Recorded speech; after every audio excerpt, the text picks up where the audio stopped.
A'udhu billahi minash shaitanir rajeem. Bismillahir rahmanir rahim. Alhamdulillahi rabbil alameen.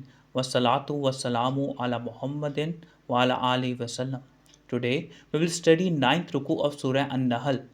Previous Ruku ended with this statement that as that earth gets revived after a rain, similarly we will be resurrected after death.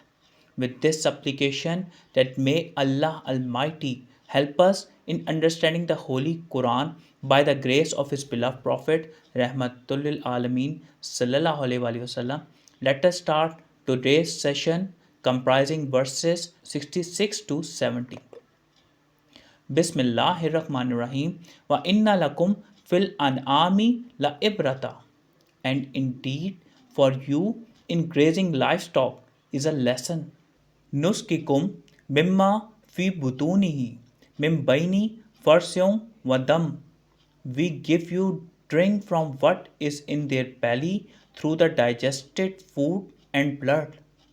La banan khalisan saigal lisharibin. Pure milk, palatable to those who drink it. The first underlined word is farsin, bowels. Saigan, palatable. Allah's attributes are manifested all around in heavens and earth. For these signs, one can become cognizant of the augustness of Allah Almighty. Livestock are also creations of Allah Almighty, and in them there are many things from which we can get lessons. One of them is drawing out of milk from the fodder's digestion in the stomach, which is tasteful and delicious for the drinking and beneficial for health. Contemplating on the verse reveals various realities that how through its sacrifice something transforms into another form and becomes a source of life for someone else. This system is totally based upon selflessness because if the food does not sacrifice itself, then neither the blood nor the milk will be formed. In chapter 23, Surah Al verse 21, it is mentioned, and indeed, there is a lesson for you in the livestock.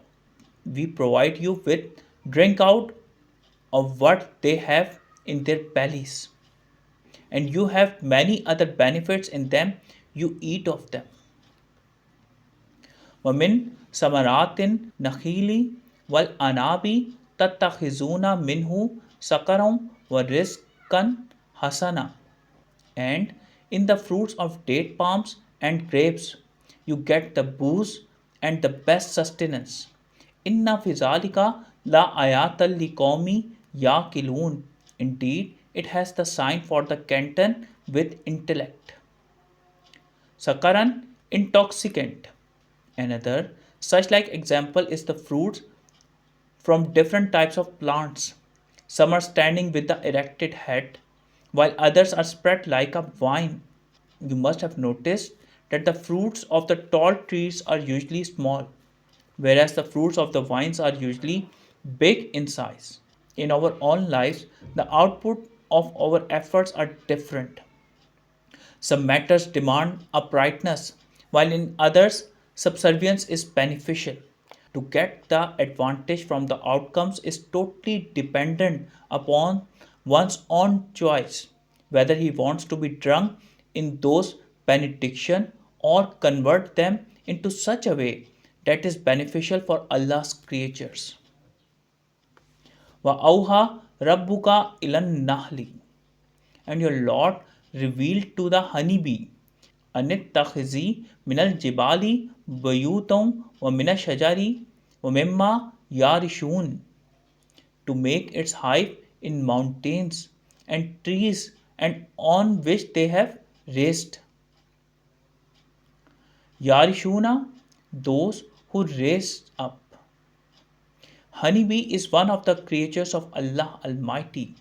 Upon it, the way to prepare honey has been inspired, and it is making honey with this method which was inspired to it. In contrast, We have been given perfect manual of life, that is the Holy Quran, but majority of us are not practicing it in our lives. We must consider this fact that spending our life in accordance to the revelation will not only be beneficial for us, but for the other creatures and a source of prosperity. Summa kulli min kulli samarat, then utilize all types of fruits. Fasluki subula rabbiki zulula. So move in the way of your Lord subdued. Yakhruju min butuniha sharabum mukhtalifun alwanuhu fihi shifa'ul linnas. Emit from its mouth the juice of various colors, which is curative for mankind. Inna fi zalika la ayatan liqaumi yatafakkarun. Indeed, it has a sign for the canton who contemplate. Zululan, humbled. The honeybee has been inspired to suck the nectar of various flowers and fruits, and after processing this nectar, provide it to people in the shape of honey. There are such sensors in the honeybee through which it can differentiate between good and bad flowers. And among the various flowers, it just sits only on that one which is fresh and healthy. It never gets into the proximity of ill or poisonous flowers. The honey is the healer for many illnesses. The beehives in which the honey is collected is an engineering marvel.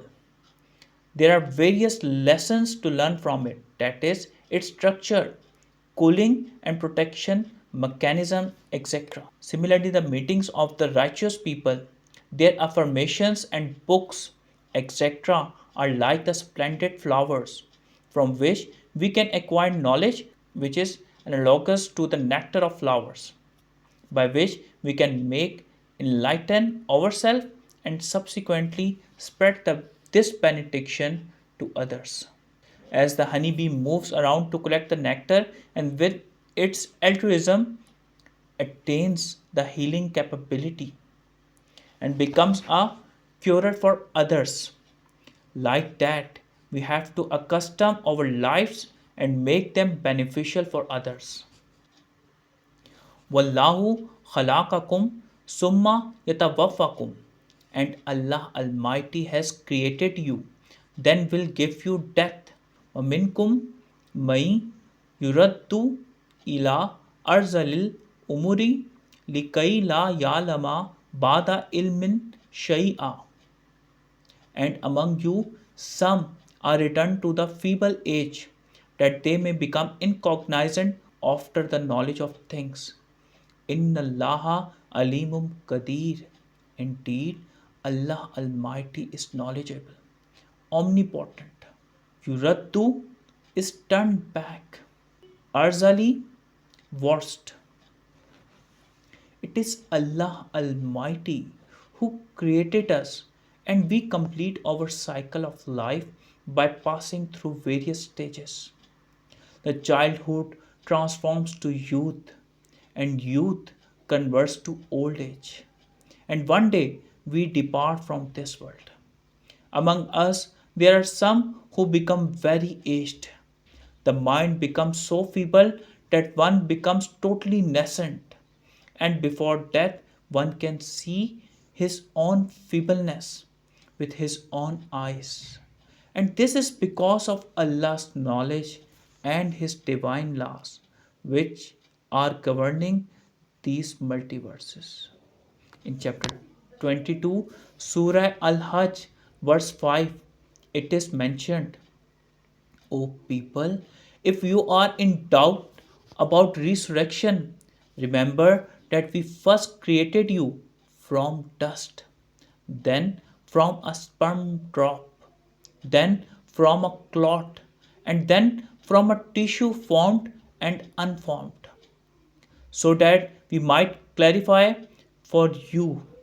We establish in the wombs whatever we will for an appointed time, and then we bring you forth appointed term and then we bring you forth as infants. Then you come of age, some of you die, and some of you are kept back to the vilest state of life. After knowing somewhat, they know nothing. And you see the earth dry. But no sooner do we send down rain upon it than it begins to quiver and swell, putting forth every fine variety of pears. It would be beneficial that we recognize our powerlessness and incompetence in front of divine laws, and we mend ourselves and get guidance from the Holy Quran and correct our lives in accordance with Sunnah of Holy Prophet Sallallahu Alaihi Wasallam. A summary of ninth Ruku. Livestock are among the creatures of Allah Almighty, and we can learn many lessons from them. One of them is digestion of fodder and extraction of milk from it. Contemplating on it reveals that how a thing is becoming the substantiality of life for others through altruism. Another example is of honeybee, how it wanders from place to place to collect the nectar, and through selflessness it acquires the healing capability and becomes curing for others. Like that, we have to make our lives curative and beneficent for others. Allah Almighty creates us and we pass through various stages of life until death approaches and we move into the next realm. In old age, some people's intellect becomes so feeble that they become foolish even after having the knowledge and see their powerlessness with their own eyes. May Allah Almighty help us in understanding the true context of the Holy Quran and may we act upon it according to the guidance of Holy Prophet Sallallahu Alaihi Wasallam. Sadaqallahul Aliyul Azim Sallallahu Ta'ala ala Habibihi Muhammadin wa ala alihi wasallam.